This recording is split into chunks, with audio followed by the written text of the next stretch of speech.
Voy qua sta, dormi con Michael Jordan. Io sei.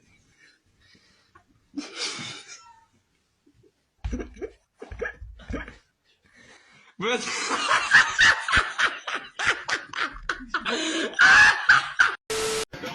Did you have anything to do with this? Yeah, I paid for it. Well, suck it. Is that like what you're still doing? God, you can't say that. Yeah, I mean, it's absolutely ridiculous. And I don't want any. I'm an adult. I can do what I want. It's disgusting. I want no part of it. And if you had any part You don't have to have a part in it. there's a reason your mother isn't even here. And you're lucky that I even showed up tonight. Obviously, we understand this kind of reaction, right? But like, let's be honest here, you know, he's got to have some sort of fault. He raised her, right? That doesn't make it any less her choice. Like she said, she's a fucking adult. Like, I tell you, I hope to God I never have to find out how I would truly react in this kind of a situation. Now, that being said, you know, on a human interaction level, if you agree to go to this dinner with your daughter, be at the fucking dinner and don't bitch about it the whole time. It kind of negates the whole gesture that you made in the first place, right? It's kind of like if somebody agrees to help you with something, then they bitch about it and make you feel bad the whole time they're helping you. You know what I mean? It kind of undercuts the whole idea of them being the nice person who helped you. You know what I mean? The girls still, yeah, they do. The girls, are you guys still getting belly button rings? I don't know. I haven't fucked a whore lately. What's your name? Where you from, Bridget? The suburbs.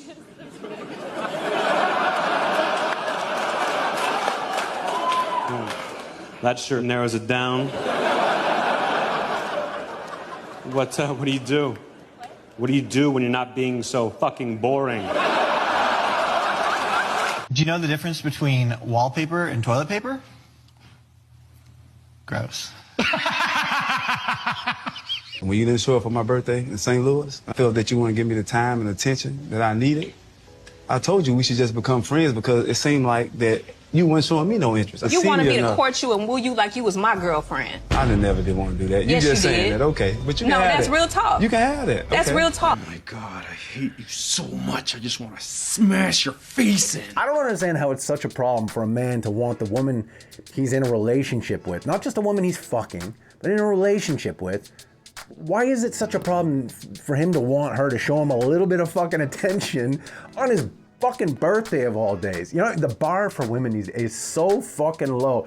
Bro, I hate everything about this woman and this clip and her reaction, the look on her face, the fucking aggression, the attitude, the lack of self-awareness, the immaturity. I fucking hate. This is why men are not vulnerable with women. And he's not even being vulnerable. He's literally just telling her maturely what he wants from a woman he's in a relationship with, not just some fucking side piece here. And the aggression, she's right to the shaming tactics. She is so immature. She can't just accept that maybe he wants just a little bit more from her. You know what I mean? She can't accept that she did a little bit.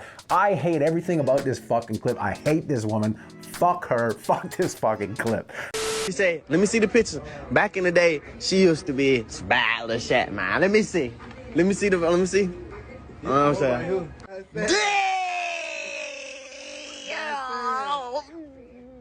I like that. I'd fuck her.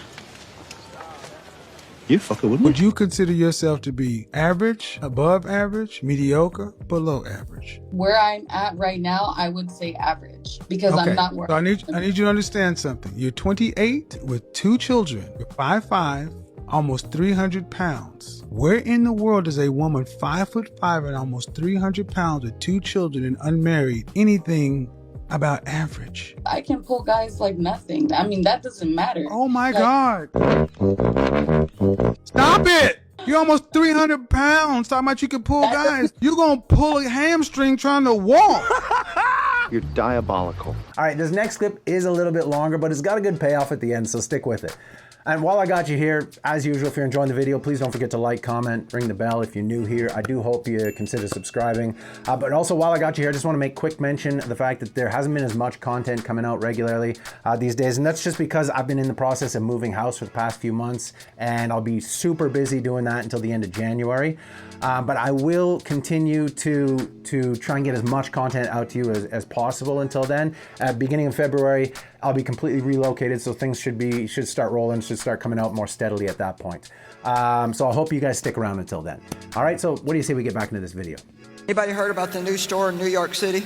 It's called the Husband Store. And you can go there and shop for a husband. There's 6 floors in this store. You can only visit each floor one time though. And each floor you go up, the value increases.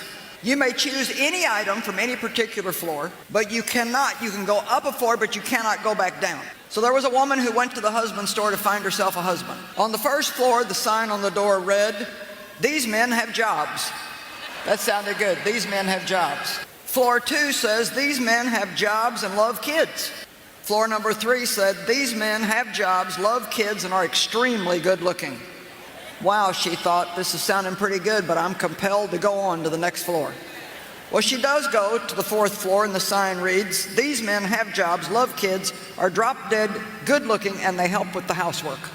Oh, mercy me, she said, I can hardly stand it.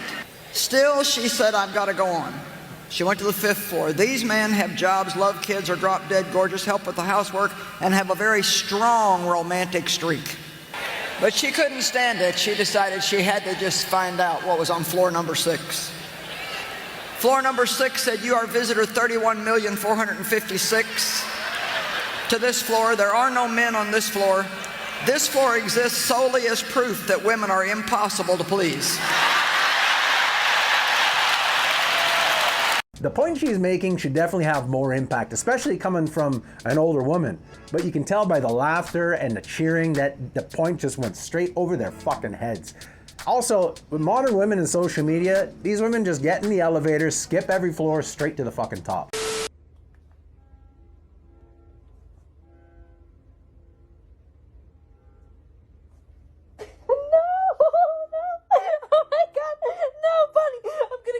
Shawty, what that thing do? No.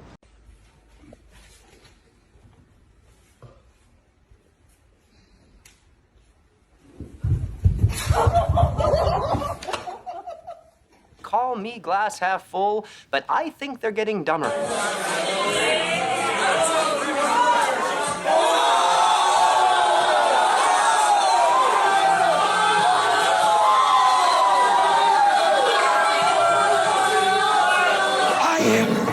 Right now. Anybody else? What if we draw some googly eyes? Wait, I got an idea.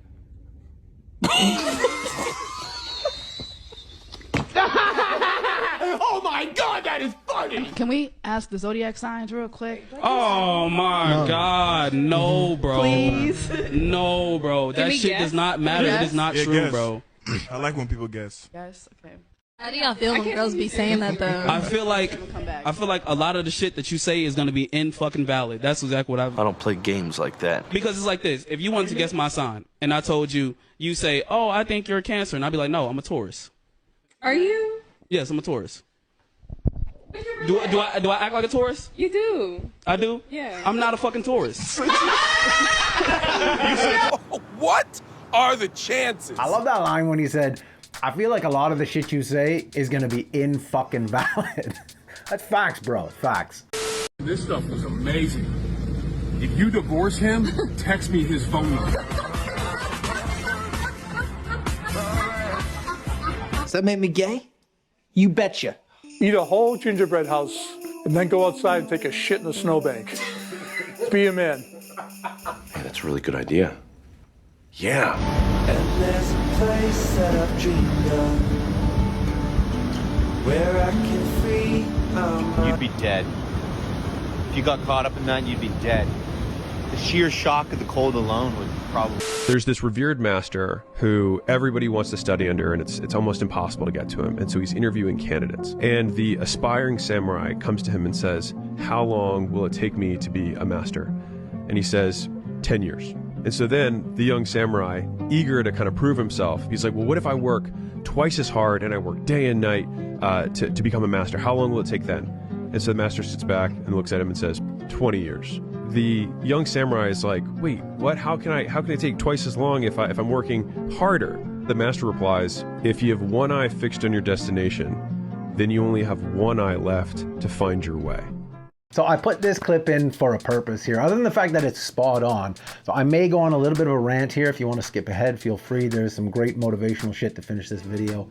But here's the thing. I came across a few pessimistic comments recently in the comments section. And look, I want to make it clear, I'm not singling anyone out here, but I did feel the need to comment on these comments. You know, because I read about how, you know, it's just empty hope and nothing ever works out, and Sisyphus pushed the rock up the hill, but all it did was just fall back down on him.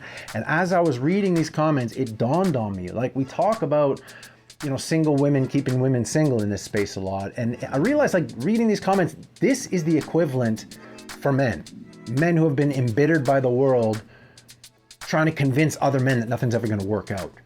And I want to make it clear that this kind of mentality attacks everyone from time to time. But it's your job to make sure it doesn't sink its fucking claws in you. You know, you let the world in, you piss and moan for a little bit, and then you get back to work.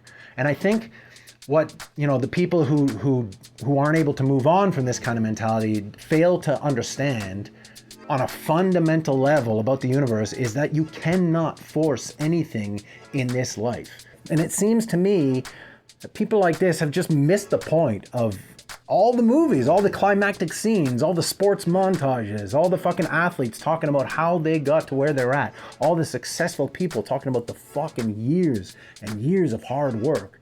You think you're gonna be different somehow? Like the work is in the drudgery and you don't see any results for the longest fucking period of time, and you don't get to dictate how long that is. You know, but you're building good habits and eventually you reach an inflection point. They literally all say the same fucking thing. 99.9% of people quit before that inflection point because, oh, maybe they didn't see the results they wanted by the time that they dictated. But that's not the way it works. You have to reach what is known as the potency of non-attachment, or expectation without impatience. So the way I envision it, it's as if the universe or God or whatever you believe in is a friend or someone who knows you better than you know yourself. They know exactly how much it's going to take to make you quit, and they're going to push you to that limit. So the question is, how do you beat someone with that much power who knows exactly how much it's going to take to make you quit? And the answer is you have to take time out of the equation. And that's more than just saying, I'm not going to quit. It's like you reach a moment in time and something snaps, where you make a decision deep within yourself to stick with it no matter how long it takes, where time doesn't matter anymore. You're no longer the person that you used to be, where you were anxious to get something done by the end of the week or by the end of the year you wanted to get there. You have to take your eye off the destination because you cannot force it. No matter if it takes 20 years, you cannot force it. The gods don't like to get pushed around. And you do not get to choose how long it's going to take. You do not get to choose how hard it's going to be or how much effort you have to put in. The only thing you get to choose as a man is whether you're up to the task. Whether you're going to put that fucking effort in, no matter how much effort, for as long as it takes, no matter the fucking outcome. That is the decision you have before you. Do with it as you will. But in the meantime, if you need a little motivation for this week, I got you covered. Hope you enjoyed the video. I'll see you in the next one. I'm built different. You're built different, huh? Built easily. Well, you know what it is, guys! You're so quick! You're so quick! Let's fucking go!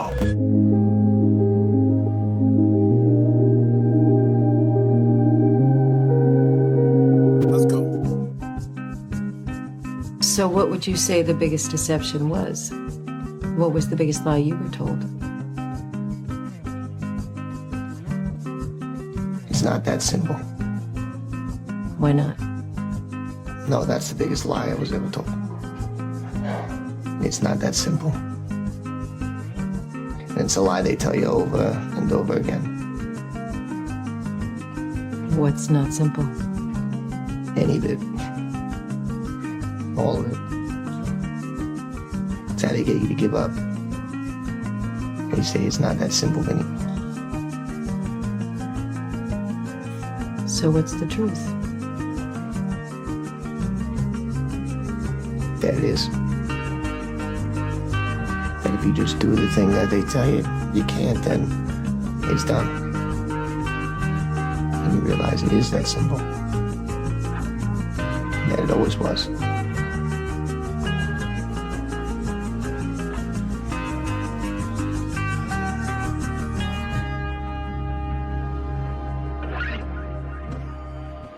I said, what I look like giving up today when tomorrow might be the day I win. I'm in this bitch.